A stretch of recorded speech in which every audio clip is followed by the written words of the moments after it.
A man had just boarded the train when he noticed someone had taken his seat. He told the woman that the seat was his, but she pretended to be pregnant and said, "A grown man standing for a few hours isn't a big deal." When the man refused to give up the seat, the woman raised her voice and kept repeating that she was pregnant. The man shot back, "But this baby isn't mine." The woman started yelling insults, accusing him of having no compassion. But the man stood his ground. "I paid for the seat, why should you take it for free?" The woman immediately put on a victim act and began claiming the man was harassing her. Other passengers joined in, criticizing the man and pressuring him to give the seat to the woman. The man let out a cold laugh, then turned to the passenger next to him who'd been the loudest in urging him. Using the same moral blackmail the passenger had employed, he said, "You're so kind, why don't you give your seat to her?"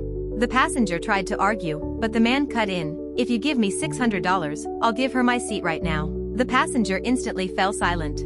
The man then turned back to the woman and said firmly, "Please get out of my seat." The woman flew into a rage, hurling insults and threats at him. Just then, the train conductor arrived. The man quickly pulled out his ticket and asked the conductor to check the seat information. The conductor told the woman to stand up at once, but she confronted the conductor, trying to use her pregnancy as an excuse to threaten him. The conductor suggested she could rest in the dining car, but she refused, complaining that the dining car smelled terrible. The conductor then ordered her sternly to stand up. The woman still tried to resist, until the conductor said he'd call for backup.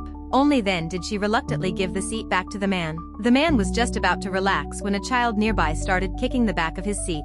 He asked the child to stop, but to his surprise, the kid acted even more arrogant. So the man went to talk to the child's mother. However, the mother defended her child, saying, "He's just a little kid, he doesn't know better," and even insulted the man. The man said no more. Instead, he swapped seats with another passenger and moved directly to the seat behind the child's mother. Then he started imitating the child, kicking the back of her seat. When the mother asked what he was doing, the man replied, "I'm just a 300-month-old kid." It was his way of pushing back against her excuse about the child being too young. The mother insulted him, calling him crazy. So the man pretended to make a call to a psychiatric hospital, saying he was a mental patient who'd just been discharged. Everyone around him was scared and quickly moved away. Another passenger then played along, scaring the mother. She finally scolded her child and made him stop. In the end, the man got to enjoy the rest of his journey in peace and got off the train without any more trouble.